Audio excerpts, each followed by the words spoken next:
What's going on, everybody? We are back here. This is the Fryar Place where the conversations are fire, and it's the first Friday of the month, so we are here at the Cigar Code 939 North Delaware Avenue. Come on down if you're local. If not, hopefully you're subscribed. Hopefully you're watching right now. We have a great freaking show for you today. This is like the best timing that could ever take place here at the Fryar Place. But before we get into the show, we got some bills to pay. We got a couple of commercials. Check this out. Are you planning a special trip or a night out? Don't bother with the hassle of driving, parking, and traffic. Just call Ed's Smooth Transport. One-way or round trips available. We will take you there, and we will also pick you up. Enjoy a night on the town with Ed's Smooth Transport. Call us 609-471-2653 or 609-314-6619. Visit our website to take advantage of our monthly specials at www.smooftransport.com. Ed's Smooth Transport, where experience meets comfort. Because this is some greatness, and this is what we do.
All right, we're back.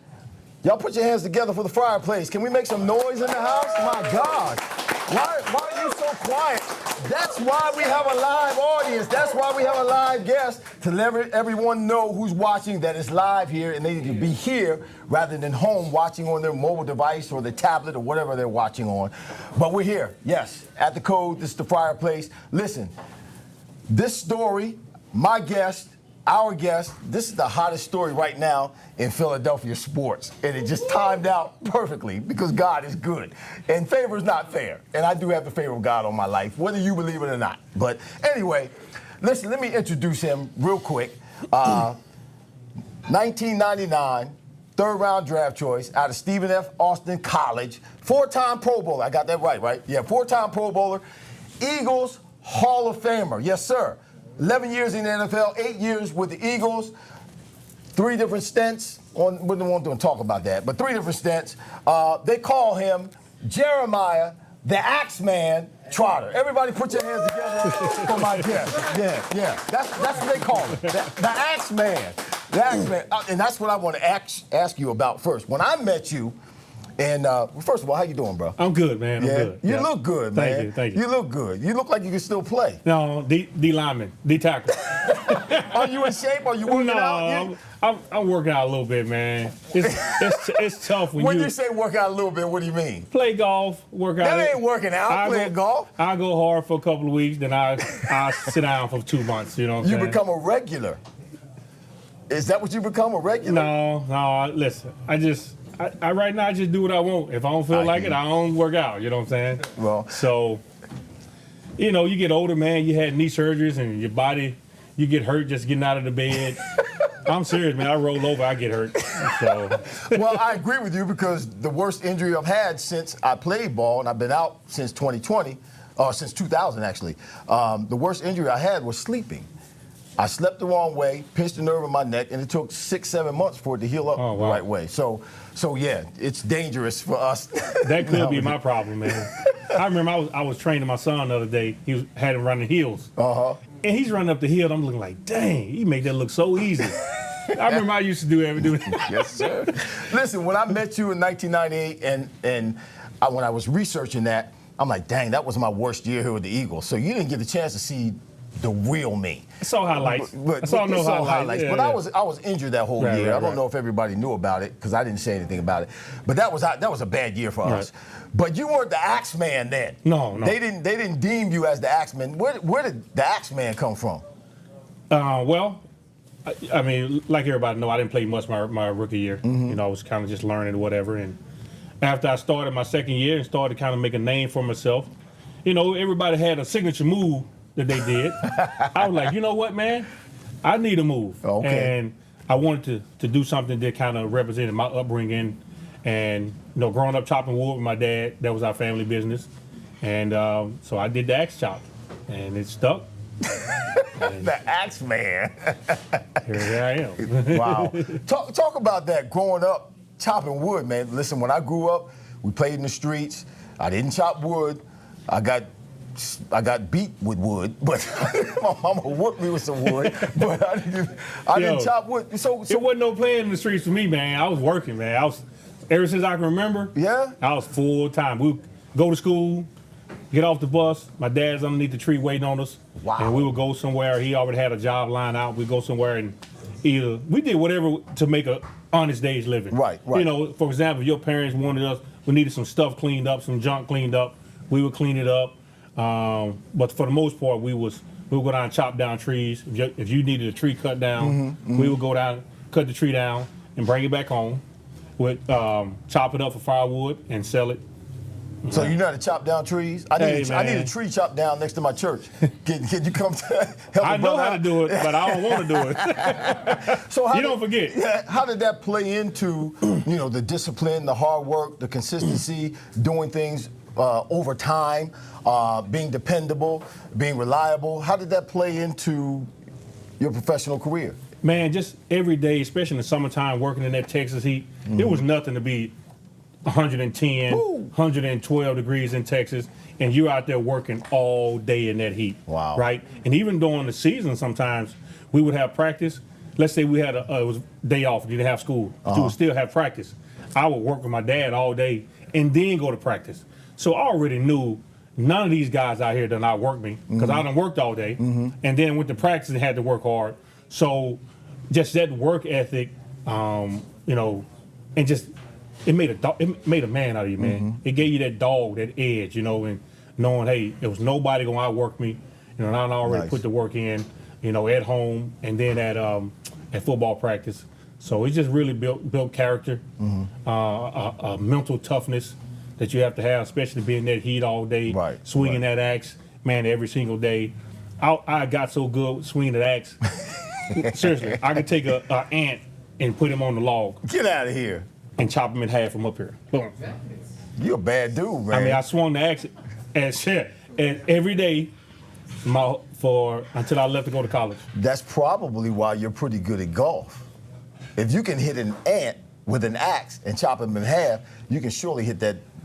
Well, it's that golf it's ball. a little bit different motion. Well, it's a little bit different motion, but it's still application. I had to put a lot of work in to get good at golf, man. Yeah, I got to put a lot of work in. We got to get out there and play. And I love the game. I love the game, too. So it's really the only sport I can be competitive in now, just because you're so beat up from sports and playing football. And when I played, man, it was a train wreck every play in the trenches. So, Eric, you played out in space, Eric. No. You played out in space, Eric. Don't start that. Eric ran the 4.3 coming out. There wasn't too many people hitting the earth, right? It was a train wreck for me coming every play. And I loved it, though. I enjoyed it. Well, that's what you're supposed to do. You're supposed to love it. You're a linebacker. I'm a wide receiver.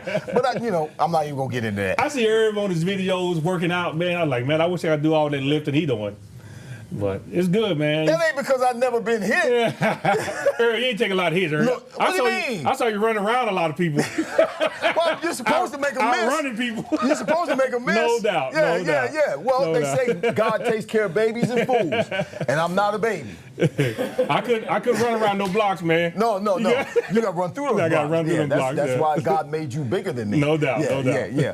When again, your rookie year, when I met you, you exude confidence now. Even after playing, that was developed over time.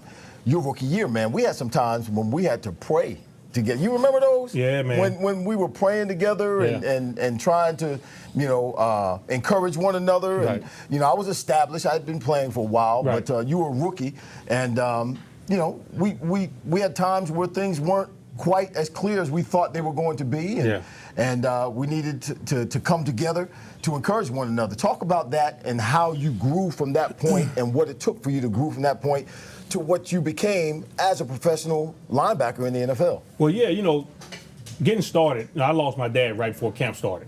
So I really had lost my desire to play football, which is crazy because I loved football more than anything, And I didn't want to play anymore, but I didn't have a choice because I left school early, right? And then I promised my dad I was going to take care of my mom, so I had to go play, Okay. And then it was really tough for me being away from home. You losing your idol, someone you really looked up to and just kind of helped you become the man that you were. And it was tough, man. I remember being at practice and just kind of like staring off into the distance, getting behind because you're not paying attention, going back to the hotel and just burying my head into the pillow and crying myself to sleep. My rookie season it took me years before I could talk about my rookie season. You get, and in the NFL, once you get behind, you're behind. You're behind, bro. It's hard to catch up because they're putting in new stuff every single day. But man, I just kept praying my way through and just kept working. It's one thing my dad taught me, when things get tough, man, put your head down and grind. So I just went to work and just every day I just kept getting better and better, and I played my way on a package, like a goal line package, and I would go in and do good on that, and then they would put me on something else. And I remember, you remember Tom Modrak? Yeah. I remember Tom Modrak. Wait, I got a story about Tom. All right, go ahead. That's a bad. No, I'm not going to tell you because it's bad. But go ahead. So, at the end of the season, they do all the little meetings with you. Right. So he brought me in and sat me down. He said, "Hey, how you doing?" I said, "I'm good." He said, "Listen, we got big plans for you." I said, "For me?" My rookie year was tough, man. Right. I said, "For me?" He was like, "Yeah, we got big plans for you." And, man, that really gave me a lot of confidence, man, going into the offseason, just grinding and working. And then they went and drafted Barry, second round, early in the second round. Right. But, I couldn't worry about that. I just kept working, and we competed for the job, and the rest was history. And the Axeman prevailed. The Axeman prevailed. So you played 11 years in the league, right? You had a couple of different stints. You were at Washington. I didn't even know you were at Washington. You were. I try to forget it. Yeah, you were there after me. Yeah. He keep bringing it up. Yeah. So talk about that. You came to the Eagles 3 different times. Yeah. You left, came back, left again, came back again, and finished with the Eagles. Talk about those, what was going on during that time. And when you came back the second time, you actually went to the Super Bowl, lost the Super Bowl. But we're going to talk about that game in Atlanta where the Axeman was trying to, I got set up, man. I got set up. You got set up? I got set up, man. We'll talk about the 3 different stints and what that meant to you. Did you really want to leave, or did you have to leave Philly? And what brought you back? Well, obviously I didn't want to leave, man. I mean, I was truly one of those players that bought in to the community, the Philadelphia Eagle brand, the whole bleed green. I was that guy. I felt like I bled green, and I didn't want to leave. And, I was young, so I had to learn the hard way that there's 2 sides to the game. It's football and there's the business side. Yep. I didn't separate the 2, right? And I've taught my boys, it's 2 different things, right? So you got to separate the 2. I didn't do that, right? So I probably went about some things the wrong way or whatever, and I made a decision. You know what? Listen, I felt like I wasn't getting, what I deserved, and I took offense to it, and I went to Washington, and it didn't work out. I was making a lot of money, but the team was terrible. The system really didn't fit me, and then make matters even worse. Thanksgiving Day, I blow my knee out in Dallas. You know, so rehab come back, and then I got released after the second season, and that's when I came back in '04. You know, started out on special teams and competed, just kept working. You know, because I'm all about competing, man. You know, you got this in everything you life, in everything in life, you competing. I tell everybody that everything is a competition. Everything. My wife doesn't understand that. I tell her everything is a competition. I'm like, everything is a competition. You're competing against someone, and you have to treat everything in life like it's a competition. I remember being in camp, and Mark Semino was the starting middle linebacker at the time, and every time he did a drill, I was right on his heels. There you go. I wanted him to feel me coming. I don't care who was eating. I was trying to finish eating before he finished. You know, so that's good. I'm gonna push you. Right. I'm gonna push you. Right. And I knew where I could get to. I just had to keep working and wait for the right time.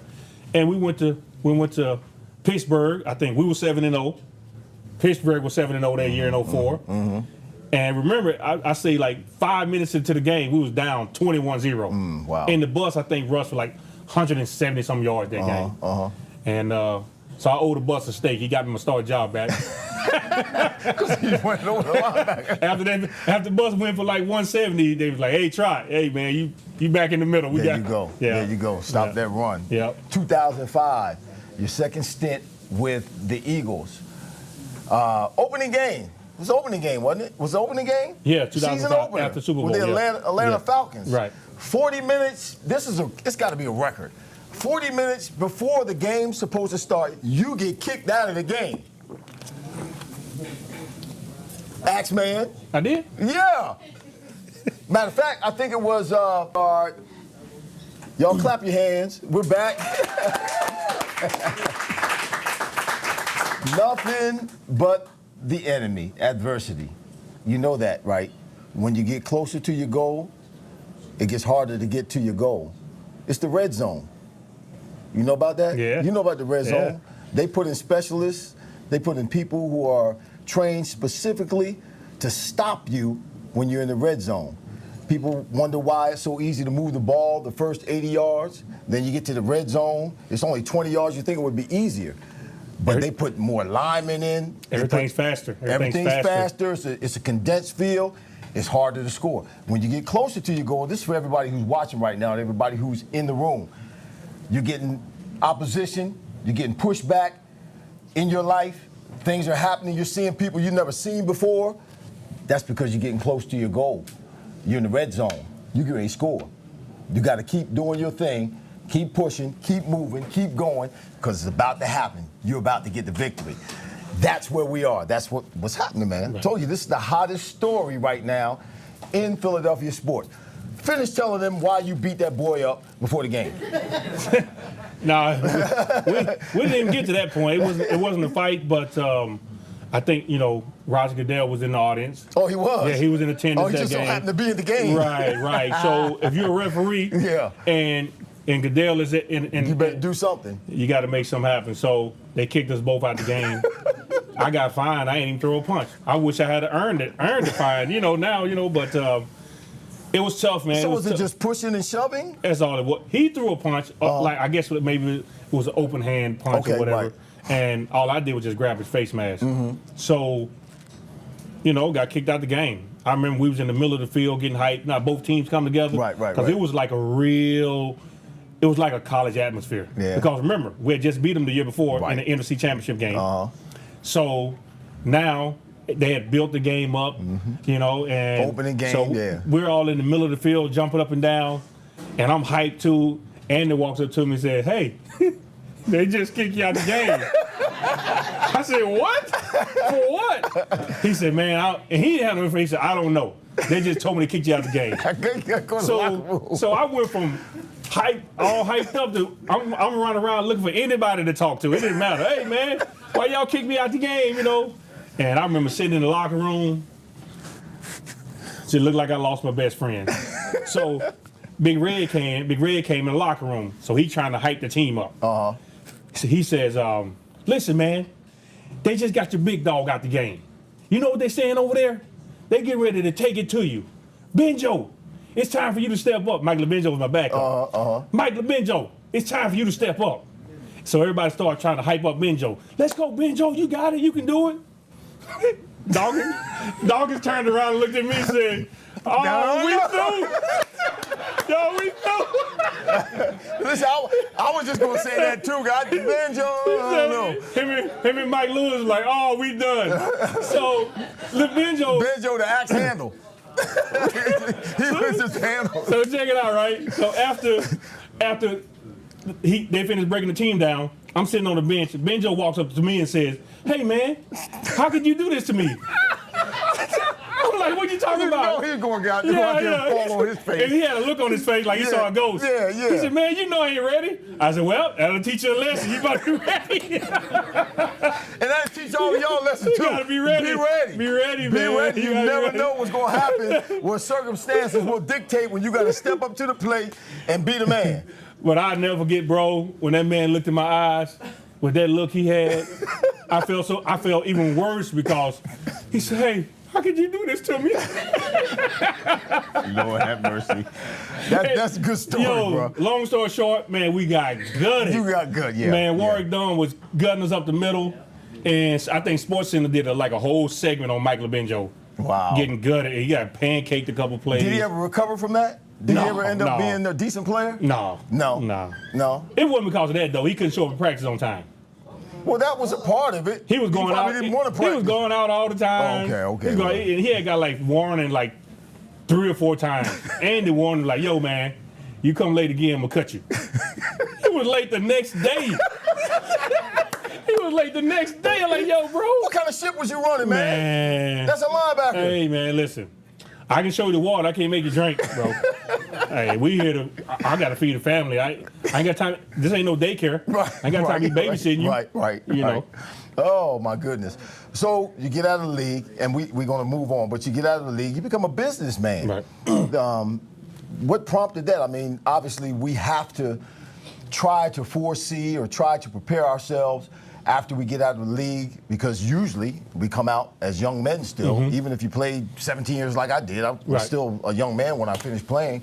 We got to figure out what we're going to do and then try to figure out how to do it. Right. So you became a businessman. You had a salon and car washes. Are you still involved in those things? I've got away from those business. Okay. But I was always fascinated with construction. I knew I wanted to own my own construction business. And I thought it was going to be here in the States, but I took a trip after the 2004 loss in the Super Bowl. I was devastated, man, devastated. So my barber, when I owned the salon and barbershop, he was my barber. He was Dominican. So he's like, listen, let's get out of the country. Me and you and one of my other buddies, just take your mind off the game. I went out of the country for about a week, and I saw a great opportunity in the Dominican Republic, and I started my construction company. I've been building ever since. What do you build? Condos. In the Dominican? Yep, Dominican Republic. How much they cost? Well, I'm trying to get out of New Jersey, man. The latest project is just under 1,600 condos. Okay. Yeah. So we've nice. We've built the company to one of the most respected companies in the country. So I'm excited about it. I love it. Well, if you live in the Dominican and you need a condo, that's the man right there. Even if you live here, man, you need a vacation home. A vacation home in Dominican, that's the man right there. I'm gonna have to holler at you. All right. So, I'm doing my research on you, and I found something that I did not even know, which was kind of, why you look at me like that? I'm just waiting to see where you're going, baby. That's all. I'm just waiting. I found out something that I didn't know about that was just a little bit surprise, a little bit of surprise. So you're the captain of the Philadelphia Benjamins. Right. It's a dodgeball team. Yep. It's an extreme. What's extreme dodgeball? I've never. What do you hit people in the head? It only counts if you hit them in the head. What is? And how did you get into that? I thought you were into construction. I think they just tagged it with extreme to make it sound better. But listen, man. You got big guys throwing a ball at you. That's pretty extreme. Yeah, but it wasn't the balls that we grew up with. The rubber balls. Right. The rubber the balls. little red rubber ball. Yeah. Well, you got hit in the head. Your face would be red for a whole week. It wasn't those type balls, but. Well, what kind of ball was it? Or is it? It's kind of like a foam ball. It's softer. Yeah, it's definitely softer. Okay. It doesn't hurt as bad as those red balls. You know the ones you used to play kickball with? Yeah, the red ones. Yeah. And you kick it and go out of sight. Yeah, it wasn't like one of those, but it was a fun event. It was out in L.A. I went out there for like a week and a half, 2 weeks. How you get involved in that? And what made you think about dodgeball? You know what? My agent called me, man, and they was looking for celebrities. And they was paying really good money. So for me, there it is right there. There it is right there. Plus, it was a new experience. You get to go out to L.A., man, and hang out for a week. And how much were they paying you? Oh, I can't remember, but it was good. It was worth going down there for. But listen, I didn't know how hard it was, man. Yeah. I mean, you're playing 2 or 3 games a day. It got so bad for me tossing that ball, like I had to sit out the last 2 games just because my shoulder was messed up. So how was the game? Explain the game. How many people do you have on each side? And I can't remember all that. It was like 6, 7 people. Yeah. I'm not sure, but it was fun, man. You got guys out there flipping and all that crazy. Yeah. It's tough. It's a league. It was a league, man, and it was a good experience. But I'd never do it again just because of the physical part. Throwing it, I understand what pitchers go through now. Right. Yeah. Wow. All right, so you go from dodgeball. I don't know if you went from dodgeball to this, but you did both. You did the dodgeball thing, and then you did your you started acting. You had your acting debut in a independent movie called The North Star. Well, before I did the acting thing, okay, tell me. I was back in L.A. They had this. Remember the show, The Celebrity, where they would do scary stuff? Like you go in the haunted. I forget the name of it, but I did that. They put you on an island? No, this particular place. We was up in Boston, and it was like an old insane asylum. It was huge, man. Like. Why would you go into an insane asylum, an old one? Well, why would you do that? They was paying you for one. They paying. There you go. They paying good. They paying, and it was a different experience. You know what I'm saying? I guess so. So we was in there, man. Bunch of different spirits up in there. It was like 6 to 8 celebrities. 6 or 7 or 8 or 25 spirits. So it was the same slop, and it was so huge. And this one, the way they used to transport the patients were underground tunnels because it's the weather in Boston, snow and stuff. Why would you go in a place like that? Go ahead, finish explaining. So we go in. And obviously, it's a show. They want reactions, and they want people to be scared.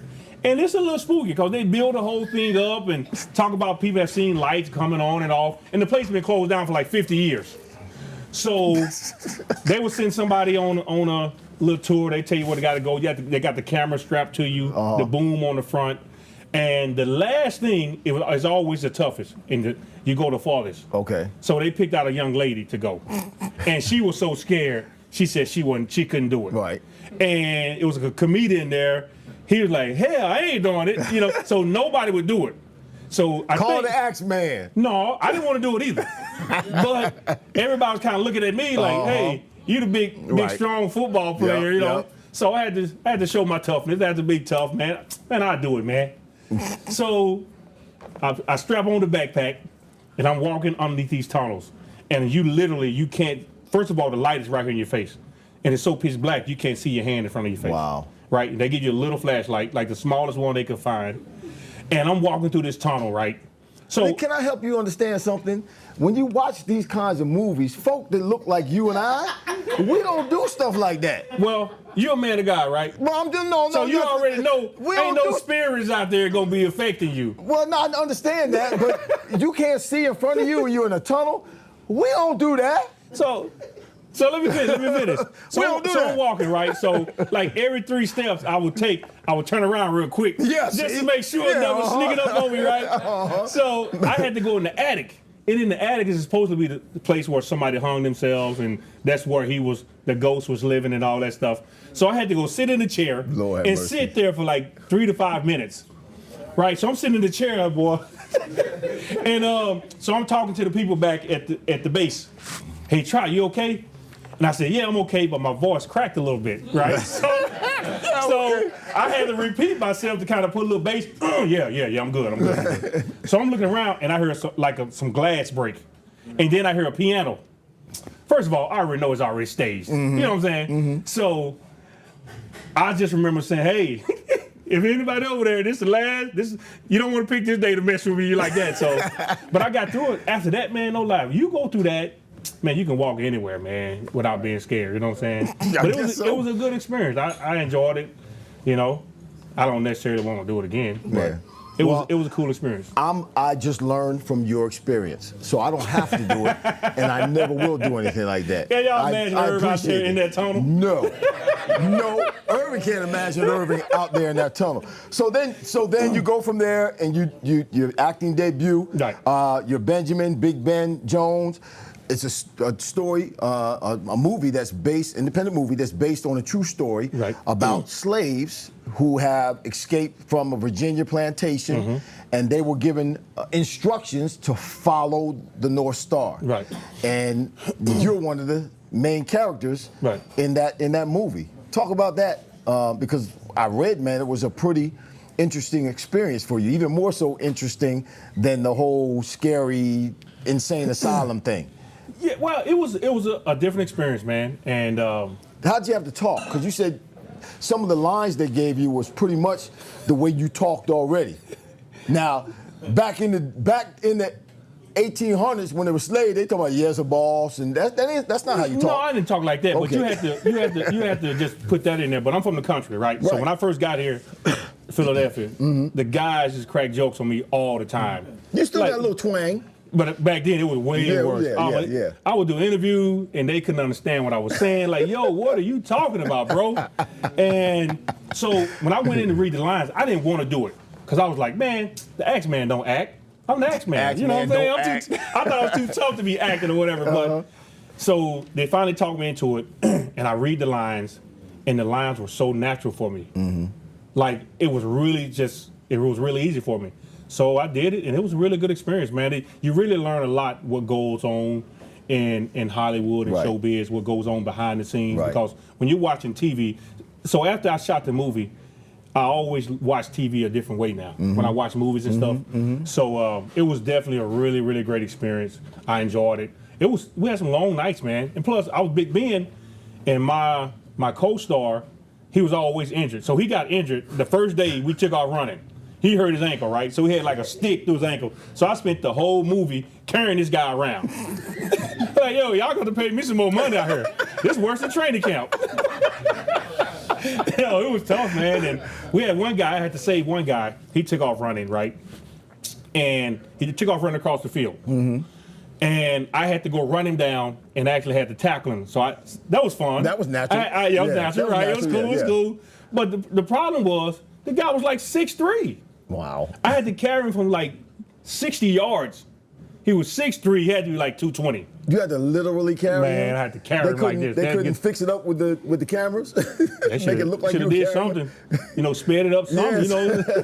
But it was, I'm telling you this, I have a new respect for actors and what they have to go through and want to get in shape and just the stunts they do. Right. It's tough. So did you have to do all that running barefooted?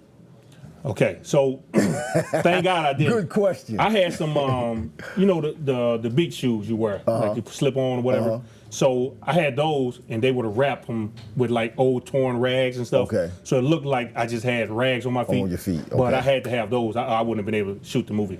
It would have been too tough on my feet. You played on the vet. You got on sneakers too. Yeah, but you played on the vet. Yeah, it was tough, man. Your feet were tough. You played on the vet. Well, yeah, it was. Or played in the vet, I should say. It was tough, but that turf. And you out there climbing mountains, walking on rocks and stuff, man. Wow. It was, and then the late night shoots were the worst because the most important thing I learned about Hollywood is it's a whole bunch of hurry up and wait. Hurry up. I was just going to say everybody that. said, Yeah. And then you waiting for an hour for them to get ready, you know. Hurry up and wait. It was cool though. Yep. Listen, we're going to get into the football side of this. I know everybody is anticipating our talk about JT and his son Jeremiah Jr., who just got drafted by the Eagles. But before we get to that, we got another commercial for you.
engineer, y'all, my engineer just shorted me 10 seconds.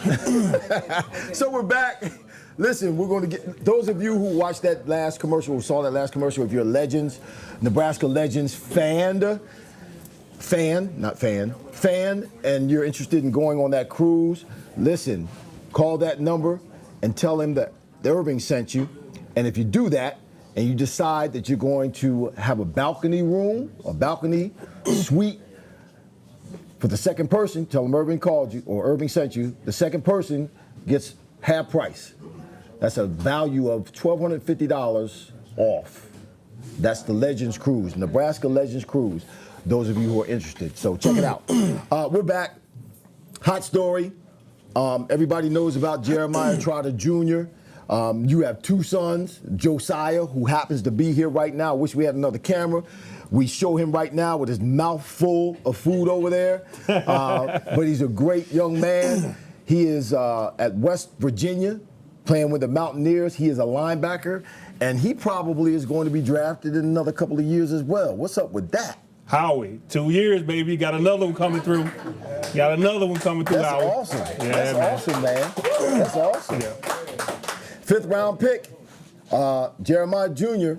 He's here in the house. I want to show you this picture. Look at this picture. Tell me what this picture makes you think of. when you look at that picture, what does that do in terms of your mindset? What does that make you think of? How does that make you feel? Well, first of all, that picture was taken. We were in Hawaii. So, the team give you helmets to switch with other players, and you get them to sign them. Right. So that was one of the helmets he had tried on. And just bring back memories, man. But did you ever think that would become reality? I mean, you probably had visions of him playing at the next level or playing professional football. You obviously knew he had the talent, but actually being here drafted by the Eagles and following in his father's footsteps, possibly, I guess he is going to wear the same number as the Axeman. Yep. Yeah, it's I never envisioned him playing for the Eagles. I knew it would be nice, but I kind of understand how the draft goes and all these things go and, how things move around.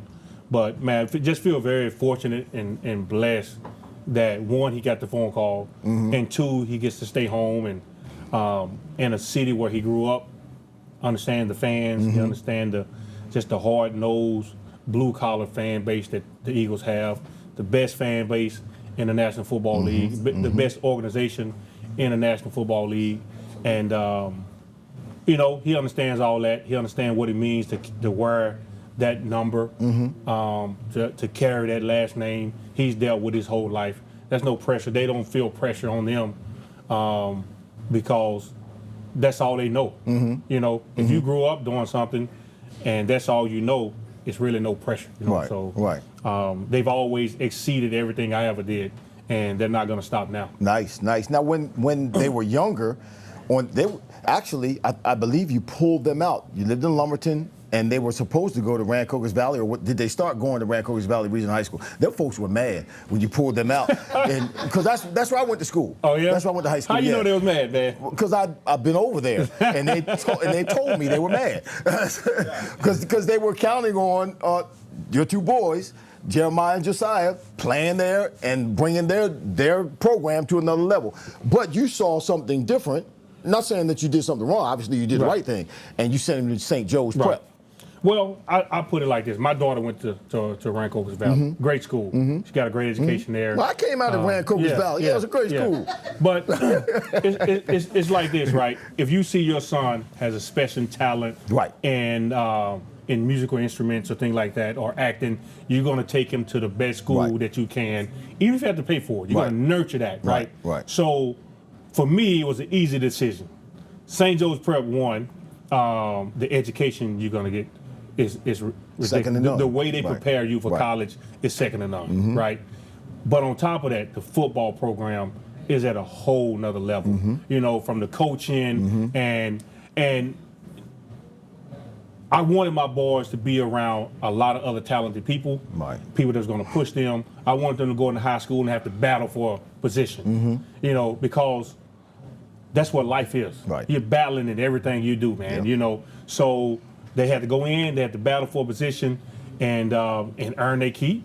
And it was one of the best decisions I ever made in my life. Yeah. St. Joe's Prep, the way they prepare them for school, I mean, college is easy for them now because how they prepare in the classroom. Right. And then not only that, football is easy too because they have a college program. Just the way they ran the football program, man. Right. It was strict. It was with other people that are serious about the game. And then the coaching fact, man, it's another level. That's nice.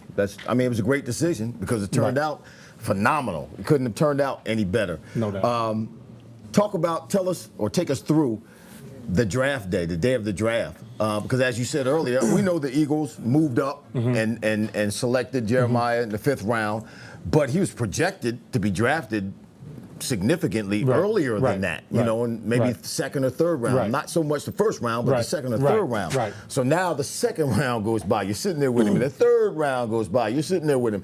The fourth round goes by, and I know something about this because I have a son that was projected to be drafted around the 4th or 5th round and never did get drafted. He ended up signing as a free agent, but I went through all that whole day, those 2 days, 3 days with him sitting there, and it was just absolutely torture. Talk about sitting there with Jeremiah and waiting for that phone call. It definitely brought back memories from when I was drafted in 1998. It was a tough day, but you try to look at the silver lining, man. That a lot of people not even having draft parties are in a position to get drafted. So we try to look at that, and then when it didn't happen on the second day, had a big party, and it's just it was frustrating, but just try to stay positive. And then the next day we leave early that morning going to Josiah's spring game. Right. So he's at the game, with his phone in his hands, waiting on the call. Right. So he sit through the whole 4th round. Right. So every now and then, like Josiah got a pick 6. So I stood up cheering, and then I turned around to see if he was on the phone. He wasn't on the phone. So once the game was over, I told him to go wait in the truck, and we came out later, and we're just sitting there. And I remember dozing off, and I heard, hello? So I turned around so fast, I think I hurt my neck, So we're trying to figure out who it was because the Chargers had the next pick. Okay. So I'm like, yo, it's the Chargers. And he's talking. Once he got off the phone, he says, I'm staying home. Because, TV's delayed. Right. And I said, yo, the Eagles? He said, yeah. So I'm looking like, wait a minute. And then it switched on the board. Right. And, man, I was relieved that he got the phone call. That's awesome. Finally, it was like, whoa, the torch is over. Right. Because it's tough sitting there, man, waiting on that call. And you don't know when you're going to get it or if you're going to get it. Right. But at the end of the day, like I told him, you want an opportunity, it's what you do with that opportunity. It doesn't matter when you go, it's what you do when you get it. And I remember, I think a few weeks ago, watching something on Instagram with Tom Brady. That was asking him about draft day. And Tom Brady broke down crying. Wow. He broke down crying. He said, I just remember how tough a day it was. And just watching my parents, how tough it was on them because they live and die, with their kids. And it was emotional. It was emotional for him, man. I remember when I got drafted, just was sitting around waiting, and but I trust God. God got a plan, and sometimes we don't always like it. Right. And I told him, hey God, I trust you, but I don't like this plan, But I trust you. Yeah, I had a lot of those moments. Yeah. So, but we was thankful. I was thankful, very grateful, Mr. Lurie and Howie pulling the trigger, man, and getting Junior in there. And they're going to see real quick what they got, So what now? I mean, are you going to be involved? I mean, to a certain extent, obviously you're going to be involved. You're his father. But are you going to be involved in the days to come? Because they started practice today. They started rookie camp today. Are you going? What are you telling him now? How are you guiding him now? What is it that you're imparting into him now? Now that he's got his feet in the door. You just let him go to work, man. I did everything I could do to get him to this point. He's a man now. He knows what it takes to be great. He knows what it takes to be successful. And, just sitting there for those last couple days, 2.5 days, it just built a new fire in him, I believe. Nice. New drive, a chip on his shoulder to prove everybody like wrong. Like his daddy. And, right. And I'm just sitting back. You're gonna always be a dad. You're gonna always try to advise him. You're gonna always be a coach. See what you see and give him tips here and there. But he knows what it takes to. He knows what he has to do. I don't have to continue to pound it in him. Nice. All of this is happening, and this is a good time right now. But in February of 2023, you went through some difficult times. The whole family, you and the boys. You lost your wife, Tammy, to cancer. Can you talk about that for a little bit? Just talk about God's keeping power, because I know, and knowing you, that's why you're still here right now. That's why you're out and you're able to interact with fans, interact with people, because it wasn't that way at the beginning. Talk about that for a minute, because I believe, she saw this. That she saw this coming, that she knew it was going to happen. Even though she's not here physically right now, she's still present because she knew this was going to happen. But talk to the people about that a little bit. Well, it was definitely one of the toughest things I ever had to go through, And, we thought right up until the end that she was going to make it. And when they got the news that you need to contact your kids, I was in total shock, And that was one of the hardest phone calls I had to make, because as parents, you never want to see your kids go through something like that, So, man, it really tested my faith. But like I said, you can't talk about having faith and trusting God, and then when you go through something, all of a sudden you lose your faith. So, I know he don't make mistakes. Sometimes you don't like his plan, but he's sovereign, and I trust him. But it was definitely a tough time, man. And Josiah, I think a month after she died, 2 months, I think he tore his knee up. So that was even more power on top of the family, and I can't imagine what he had to go through. Because when you're playing something you love, that'll kind of take your mind off the pain that you're dealing with. But that football was taken away from him. So I can't imagine what he had to go through on a daily basis at school. But I lost my dad right after the draft too, so I could kind of help, talk him through. We talk a lot on the phone. But man, I tell you, man, it definitely made us stronger. And I know she's proud of them and the accomplishments and being able to push through. And she was an amazing wife, amazing mom. And I dedicated a lot of my success to her being in the NFL, because I didn't have to. I could just focus on football. She took her home, took care of the kids, and I could just focus and train and she always cooked healthy. I like to eat too, so she always cooked healthy, man. So one of the fastest way out of the league is eat your way out, right? That's one of the fastest ways you want to get out. She was great, man, and I'm just thankful for the time that we had with her, and we have 3 beautiful children, and when I look at them, I see her, especially Jeremiah. He looks just like her. So man, it was that first 3 months, man. It was. I don't think I slept a full night first 2 or 3 months, just waking up in the middle of the night and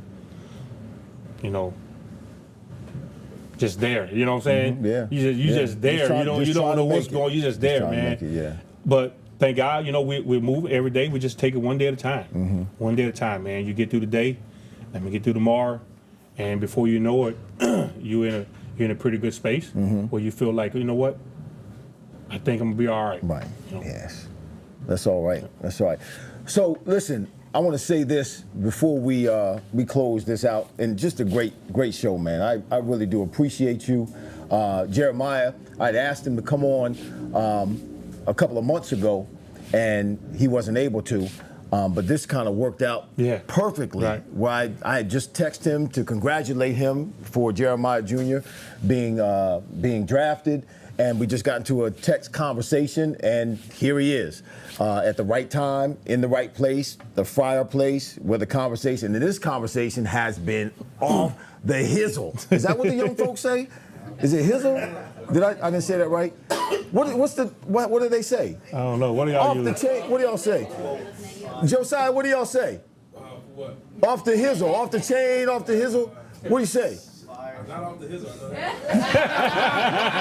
Well, I'm old, okay, and I'm way older than your dad. So, but anyway, I have something that I want to say to you. It's kind of a confession, not quite a confession, but when I went through some troubling times and was incarcerated about 9 years ago, 10 years ago, I forget how long it's been, but when I was released from prison, people that I thought were close to me treated me really, really different. And I was hurt by a lot of people. I would make calls, I would reach out to people, and don't get me wrong, it was about 5 years before I actually came out of my shell. I wasn't like you, I kind of went dark for about 5 years. It really was a big struggle for me. And then when I started, opening up and reaching out to people, trying to get in contact with folk, there were a few times I called you. And this is a confession, okay? There were a few times I called you, and I didn't find this out until we were inducted. We were both inducted in the same class in the Philly Sports Hall of Fame. I didn't find this out, I didn't find this out till then, but I didn't, for some reason, I just didn't want to believe it. So I was reaching out to you, not getting in contact with you. Right. I'm thinking you're not calling me back. Right. And I'm thinking, okay, well, some folk just didn't want to have anything to do with me anymore. I have to deal with that. But then come to find out, I had the wrong number because I asked you. I did. I asked him at the Philly Sports Hall of Fame induction ceremony, listen, dude, I've been calling you. Right. Is this your number? And no, it wasn't your number. Right. Because you change your number like every other week, man. I don't know what the problem is. I don't know how people be getting your number, man. Everybody, the media, the media will they get like it. the FBI, bro. Because somebody gives it to them. That's how they get it. Somebody gives it to them. So, but I had faith that it wasn't like that with us. And that's why I asked you about that number. And come to find out, he wasn't like that. Nothing's changed between this man and myself. Our relationship remains strong. No, I don't see him every day. We don't talk every day. We don't, but when we see each other, there's a brotherhood that has taken place that it's automatically ignited and continues to glow and continues to flourish from moment to moment, day to day, week to week, month to month, year to year. So I appreciate you, man. I really do. You came on this show, the Fryar Place. You didn't hesitate. I really do. I love you. I'm praying for you on a daily basis. When Tammy was here, my interactions with her was always positive. She was always positive. I don't know why, but she was always positive. And it was always a good experience. And I appreciate you being here at the Fryar Place. I appreciate you bringing Josiah here. I appreciate your candidness for being honest and open with us and sharing your stories. And man, God bless you and your family. God bless Jeremiah Jr. I can't wait till he gets on the field. Yeah. Well, I want to say, man, I appreciate you too, man. When I came in my rookie year, just let y'all know about Irv. We come in as a rookie, man. Irv is the veteran guy. He's the star on the team, and he showed a lot of us the way, and just how he just kind of took us in and just the talks we would have. Not even about football, just the talks we would have about success and being a man and how to carry yourself, man. You really showed us the way from Dawkins and Troy and all them guys, man. So we appreciate you for pouring into the young guys coming into the league, man. And you never know who you impact. That's right. But I always remember those talks and not just for me, just seeing you talk to other people, whether it's you pull them to the side or they come to your locker to talk to you, bro. So appreciate you. That's what we do. That's what happens here at the Fryar. Come on, y'all, put your hands together for my guest, my brother, Jeremiah, the Axeman Trotter. Y'all keep your eyes open, keep your ears open, keep your feet on the ground. Watch JT Jr. do his thing with the Eagles in the upcoming season. He will play this upcoming season. He's not going to be sitting on the bench. He's going to be on the field playing. Look for number 54. Listen, we'll see you next month here live. We'll see you next week on the Fryar Place, but next month here at the Cigar Code 939 North Delaware Avenue with another live guest, another live audience. Next month, guess who we have? We have Cam Jurgens coming in next month, who will be the starting center for the Eagles in the 2024 season. Yeah, that's going to be hot. Another conversation is fire. Until then, God bless you. We'll see you, Lord willing, and the creek don't rise.